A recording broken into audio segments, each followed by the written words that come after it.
I want to introduce our Master of Ceremonies for the next portion of our program.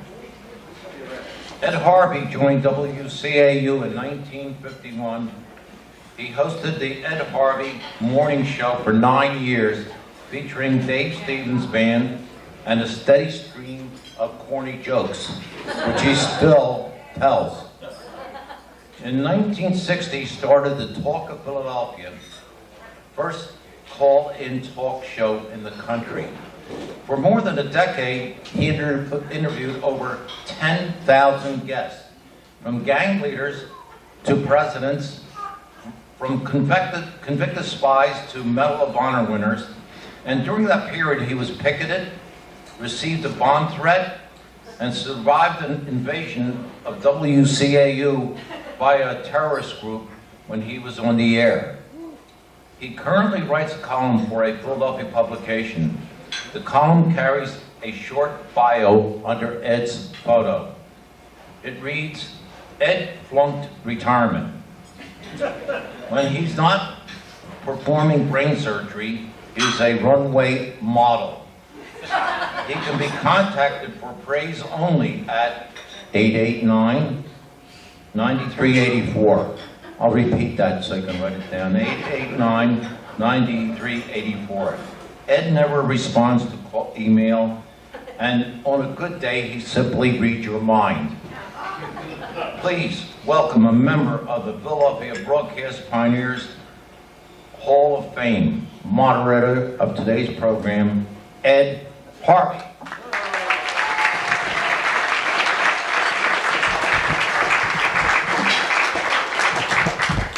Precisely as I wrote it. Left out only one thing, and that I've just been accepted into the witness protection program. I'm going to be here next month for sure, because having spent about a quarter of a century at WCAU, I never could figure out what management did. In fact, I never knew what Herb Clark did. And I'm not sure that Herb knew. Really great to see this kind of attendance for our opening luncheon. Joe has a message on CD now. Joe, before that. Joe Niagara. Oh, he has another one. Well, Hello, this is Joe Niagara, the Rocket Bird. Hey, I'm so sorry I can't be with the Rebel Bill Wright, Ice Cube Rooney, and the rest of you broadcast pioneers. You know what? I'll be thinking about you. And hey, thanks for your thoughts. It has been one hell of a ride. Stay well and in touch.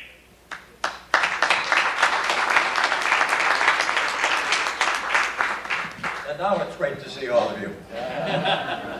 Especially Thatcher. Good to see him. We bump into Thatcher every once in a while. Thatcher has followed me most of my life. I quit an advertising agency to join WCAU. Thatcher joined the agency. I did sideline reports of the Eagles game. When I left that, the next year, Thatcher did sidelines of the Eagles game. A good friend and a business partner of mine I see occasionally, but every time I see him now, he's with Thatcher. So, Thatcher, so good to see you here. Thatcher Longspan.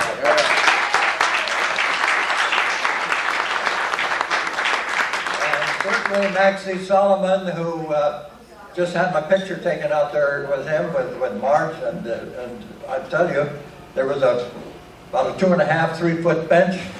He jumps up on it. How old are you, Maxie? 95. 95, and he jumps.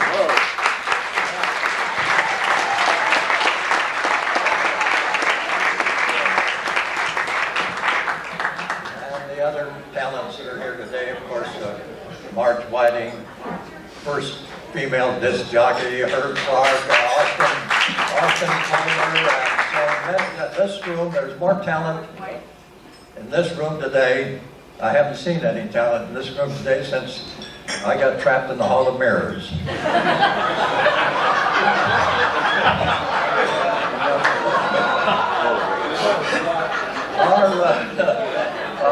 I don't get any better than that, so our guests today, they need no introduction.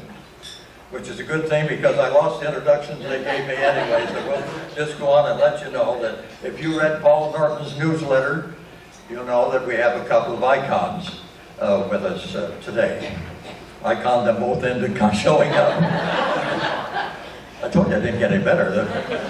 Let's meet Highlit first.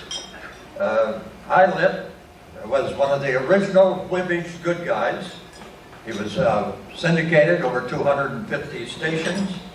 Aside from that, he was a big mogul in show business. He was MC for the Beach Boys on two of their national tours. He was road manager for the Globetrotters. So there are lots of other things they're going to say about High, but they're here to talk about themselves, so they'll be talking about some of the things they've done. Next to High is Bill Wright Sr., and he is also one of the Whibbage good guys from way back.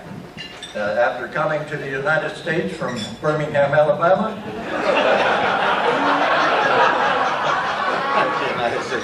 Bill won national honors for World War II vignettes. He is currently part of the new 950 Club on WPEM, and I think Hi, you're still on WOGL. WOGL. Yeah, right. So 7 to midnight, Sunday night. Plug it. With Bill, I know recently he was tail-ended twice.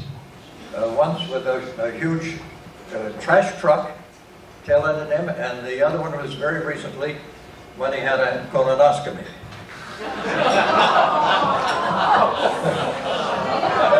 No, I'm not kidding. This really happened. Is that right, Bill? That's right, Ed. Very appetizing. I talked to Bill's brother out there before the program. I said, anything that you tell us about Bill that we don't already know? And he said, believe it or not, when Bill was a youngster, he was very bashful, which just shows you how people can change. Wait till this guy starts talking. He's got a black belt in the mouth.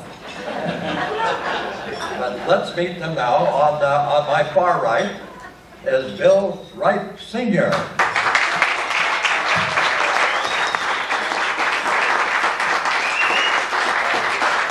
On your far right, my far left. On your near right is Highland.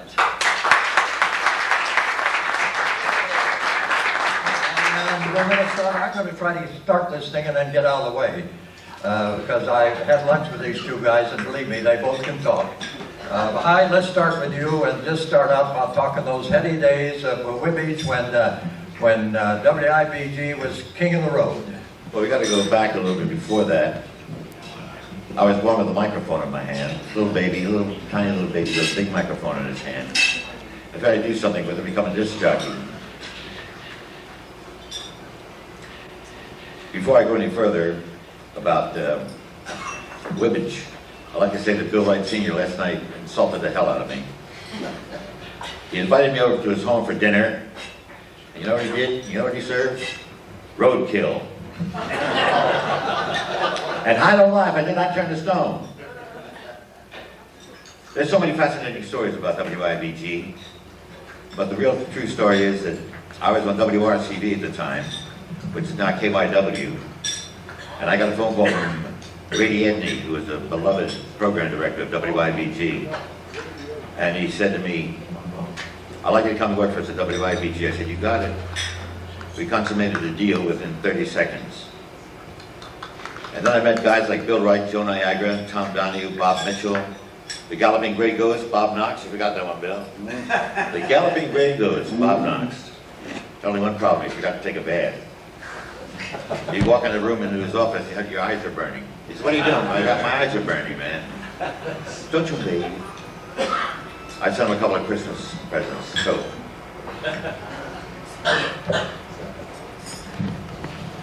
By the way, I'd like to announce something, that I have Parkinson's disease. I've had it for 4 years and it's holding up pretty well. And maybe we'll find a cure for it pretty soon, but I'm in a very fine select company of people. Muhammad Ali, Michael Fox, the Attorney General, That's your lawsuit. Thatcher. I thought I recognized it on you, Thatcher. I didn't want to say anything to you. But it's a hell of a thing, isn't it? Yeah. I'm developing a brand new dance for it. My hand goes like this. And my gait is kind of off a little bit.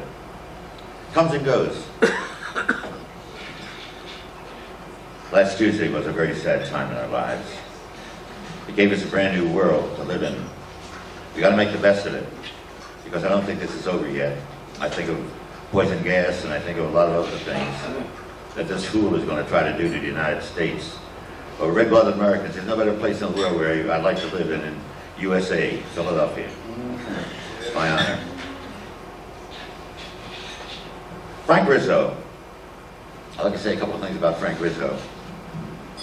He called me when I brought the Beatles into Philadelphia, and Frank said, I need a favor. I need 7 tickets. So I gave him 7 tickets. He gave them away to senators and a lot of high-class people, which I was thrilled about. But Frank Rizzo said, do me a favor, and I'll never forget you. He was a favor. When I hit bottom, which is broadcasting, is like peaks and valleys. You live and die by the rating book.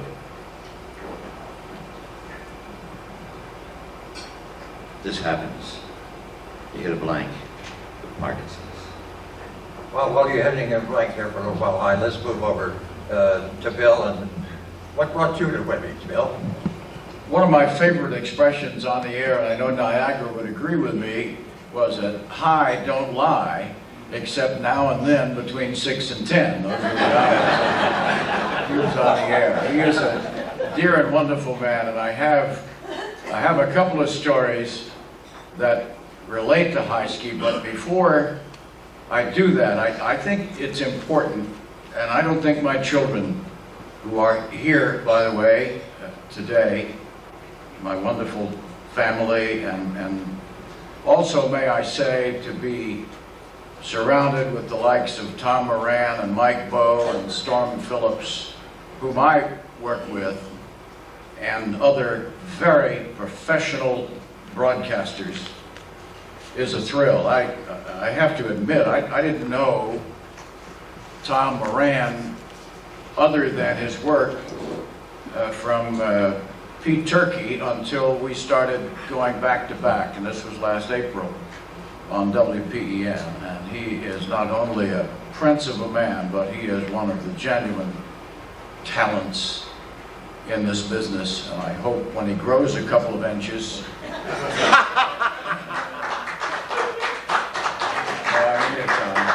and we're also very blessed today to have such personages as my new friend Bob Gordon, who's sitting with Al Tegler and some of his family. Bob has written a very definitive book on the last time the Philadelphia Eagles had a championship team, 1960. And I hope that if that has an interest, that you'll hit Barnes and Noble sometime this weekend and purchase that book. It is most definitive, and it takes me back to 1960. One of my classmates was on that team, the late Jesse Richardson, so I got to know them very well, and Bob has told a true and wonderful story. Bob, would you just stand and let people know?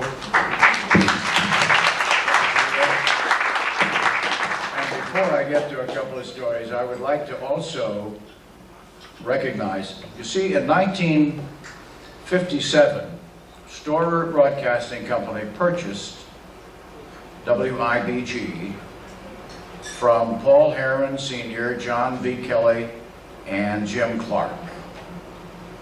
But really, it was kind of thrown in because Storer came to town to buy Channel 12.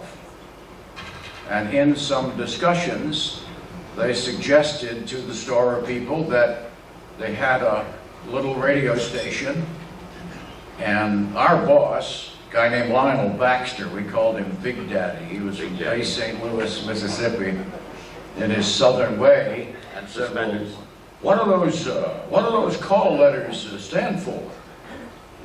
And I think your dad, Patty, said, I believe in God. WIBG, I believe in God. He said, That won't do for what we've got in mind for that state. Anyway, the long and short of it is, they paid a couple of million for Channel 12, and for another $250,000, your dad sold that station to us. Patty, would you just stand and be recognized? This is Patty Heron and Basie. And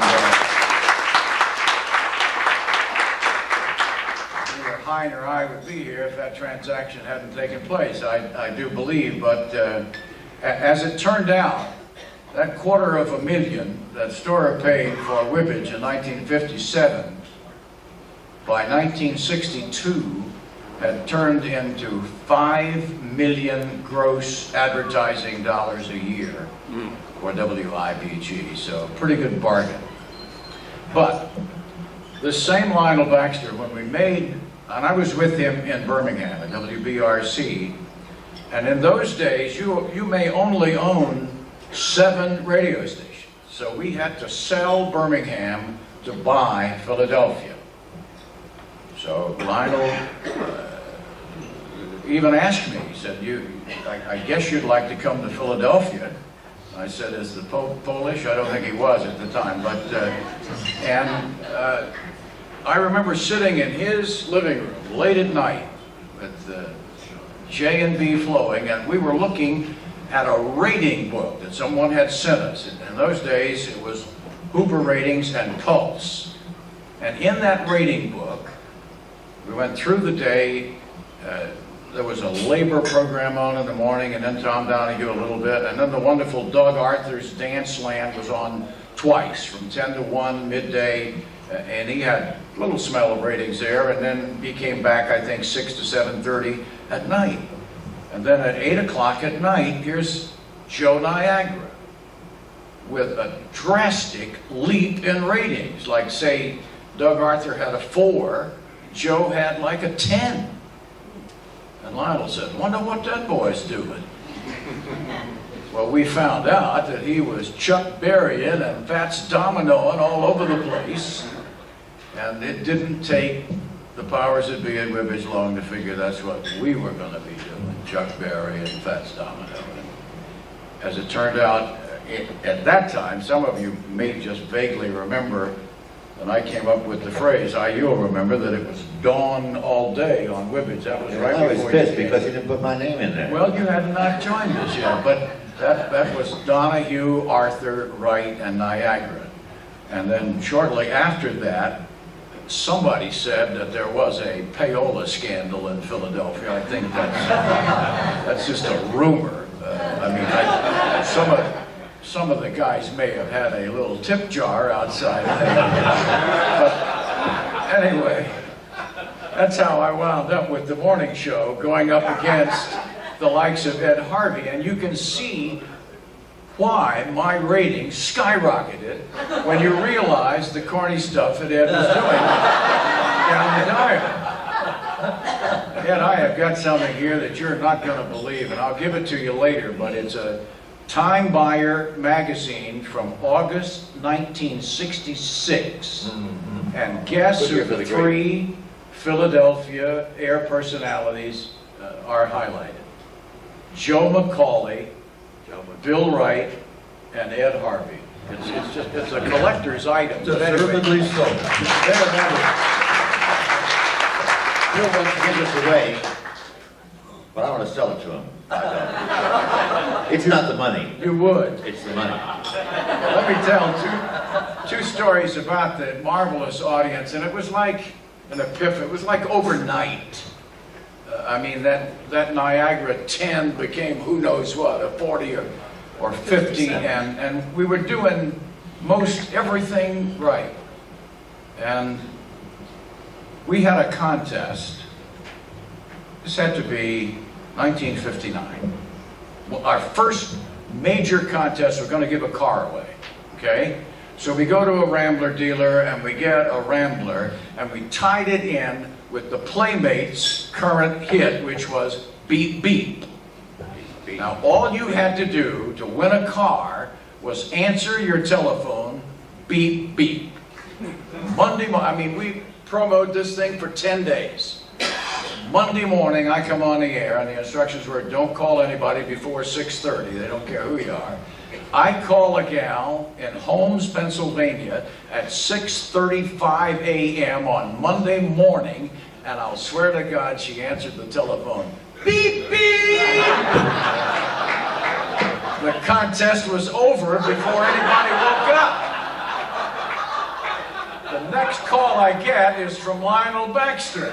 He said, I don't know whether to give you a raise or fire your ass. We got another car, and I think maybe 2 days later, we gave that one away. But that was the electricity that pervaded the city, the whole 8-county area, Whippage. And ratings, my God.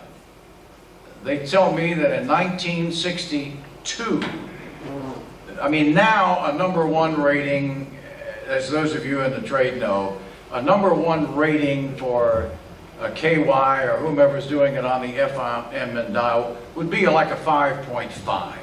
I mean, that's #1 in the marketplace, maybe a 6.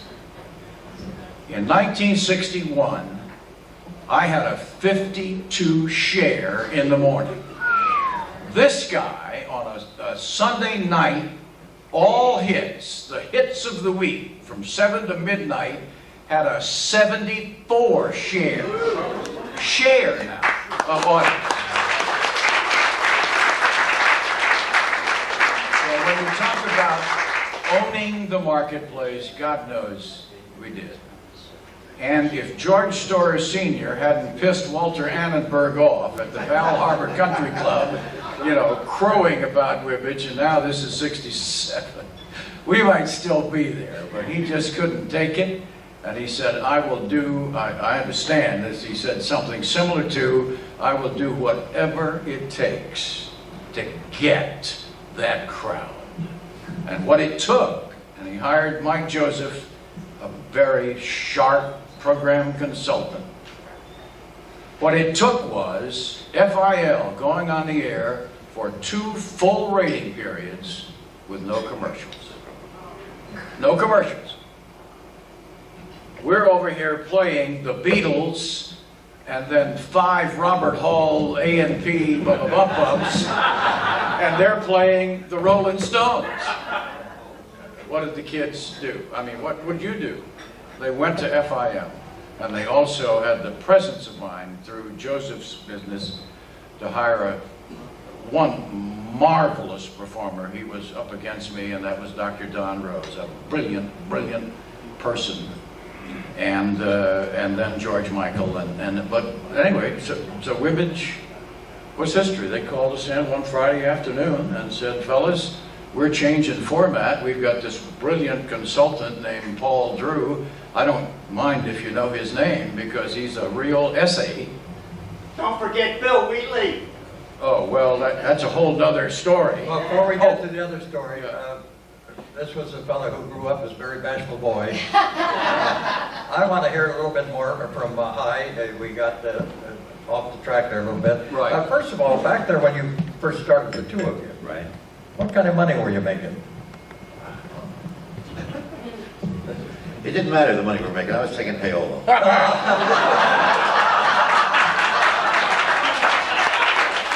Not only taking payola, but if they'd put another day in the week, I would have done 8 record hops a week.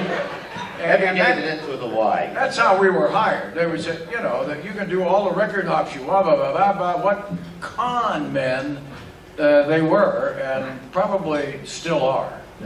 Hi, also, the 2 of you were entrepreneurs, aside from your on-the-air tracks. The time when you brought 2 of the top stars to Philadelphia for peanuts. Elvis Presley and Chuck Berry. And I didn't have room for Little Richard. I had a problem with the Rolling Stones. It snowed very heavily, and the show was sold out. And I was presenting the Rolling Stones in Philadelphia, Mick Jagger and the gang. And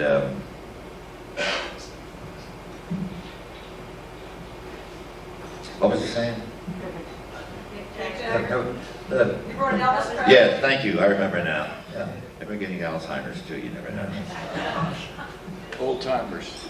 Yeah, I'm becoming an old timer myself. Mick Jagger said he wants to close the show. And Herman says, I want to close the show, or I'm not going on. So I spoke to Peter Noon from Herman's Hermits, and I told him, listen, you got to go on. Remember before I told you about Frank Rizzo, I did him a favor, I gave him 6 tickets, front row seats. He walked backstage. And I said, gentlemen, I want you to meet the chief of police, Frank Rizzo. Now one of you bastards is going to close the show. And I ain't going to sweat under the arms. So I flipped a coin. Before they looked at the coin, Frank Rizzo said, if you don't go on, I'm going to hold you for inciting a riot. And he meant it. The Rolling Stones won the coin flip. I had it in mind all the time. I tricked them. I cheated. But I wanted Mick Jagger to close the show, and he did. He did a tremendous job. And you got them for, what kind of money did you have to pay for 2 top talent? Well, you ever hear of Victor Tompkins, the Chevrolet man? The automobile man? Yes. Well, I went to Vic, and I said, Vic, I need $25,000 for the Beatles. He didn't know who the Beatles were. I went to another guy who had a lot of money, and he said, I never heard of the Beatles. So I went and I mortgaged my house, porch, the fence, the car, the swimming pool, the fur coats and everything, the diamonds.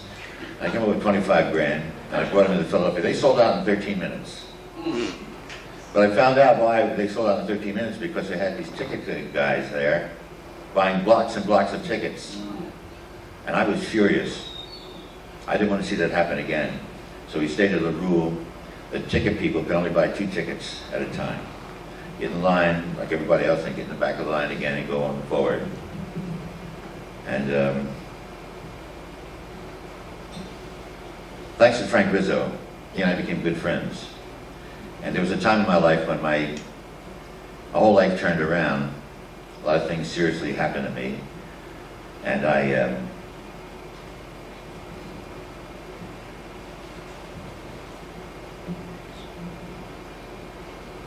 it's coming. Just a minute. You want to move over to Bill for a while? No, I'm going to talk about Frank Rizzo. We had hoped that Franny would Is he here? be here. Why am I doing this story then, for crying out I loud? don't think he... Just about here, I want to interject, and this will be quick, a personal story. When the Beatles were coming, I said, I'm bringing them in from Atlantic City in a fish truck. That was the only, I mean, they were traveling incognito everywhere. So, but the day before, I said, and we had just lost Kelly's and Kevin and Bill's mother just a few months prior to the Beatles coming. He said, I want Kelly. You were 11, darling, I think? 10. I want Kelly. That's my daughter, Kelly. I'd like for you to stand while will all of my children and brother and sister please stand while we're doing that, because they all paid us that I'd like to recognize the gentleman in the house. He's a music czar. He picks music and takes care of people very much. Very nice guy. I've known him all my life. Cal Big Beat Rudman. Take it back. Very charitable man, too. Very charitable. Every time I pick him up the newspaper, I see he lent $10,000. Give $10,000 here, there, and everywhere. How come me? I love you. I gave it to you before. right. So anyway, I forgot. just let me finish You know this me, story. Parkinson's. Kelly gave them, and there's a picture, I asked her to bring it. There's a picture of her presenting the Beatles with the plaque, welcoming them to the city, which is, I mean, it's an historical piece of photography now. And that was in the afternoon, and then it came night, and Kelly was there with her best friend on the front row, and it was intermission. And she said, Daddy, my friend and I, she's got to meet the Beatles, please, please. I said, well, come on up. I mean, the security, there was a Wells Fargo guy every 10 feet there, Shelley. And no, there was no getting 2 kids upstairs with it. So I saw Franny Lederer. You remember him, that. She was, at the time, he was chief of Jim Crumlish's county detectives. And I said, Franny, and I explained the thing, and he knew that Catherine had passed just recently. So we're on an elevator, and we go up and walk down the hall, and I I knock on the door, and John Lennon opens the door, turns to the other Beatles and says, "Hey fellas, here's our friend Kelly again." Well, he remembered her name, and it was Tear City from then on out. And that's just a special story. And all of that because of this guy sitting to my right. And Parkinson's or no, baby, you haven't lost that magnificent spirit. And I love you. Oh. Thank you, brother. Love you too.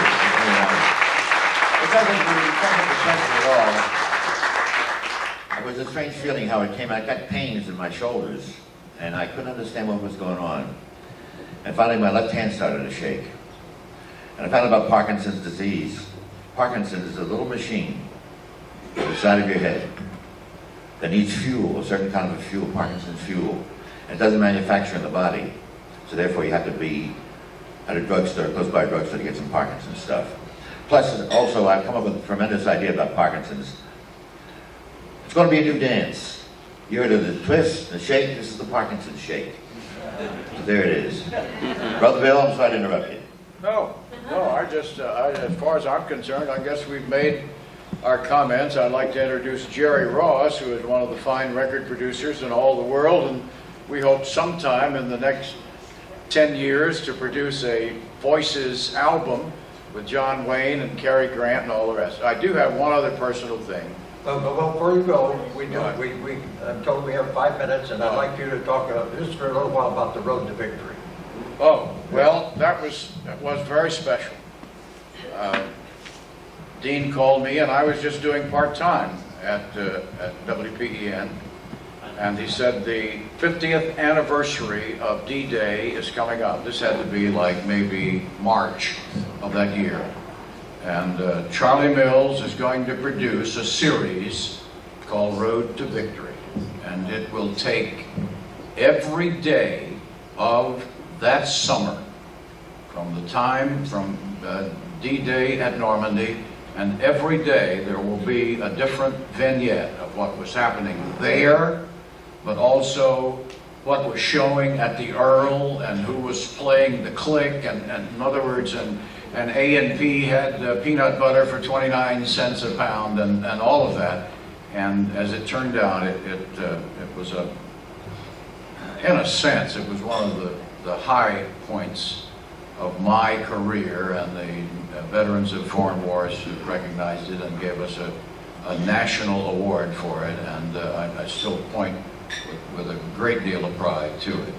Now, as to my darling baby, Kate, who is a senior at Millersville, I had a letter this week that her sorority is once again sponsoring a child going to Disney World through the Make-A-Wish Foundation. And I thought, Bill, that might be a little bit too crass to ask this rich crowd here to help send Brady, I think is his name, to send little Brady to Disney World, but what the hell, I'm going to ask anyway. And I brought not only the letter that her sorority sister wrote, but I just brought a little cup there from Millersville, and if you want to throw a buck in, why, please do so on the way out. Is that the old tip jar that used to be? In a sense, that is my tip jar, because it's my baby. It's a peanut jar. And that's it now, Bill? I think so, Ed. I think they've been both great. And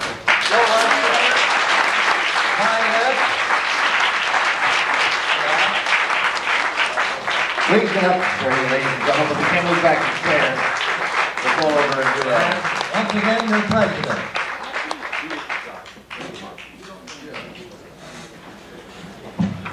Again, I want to thank you for coming, and thank you so much for your participation. They were great and wonderful.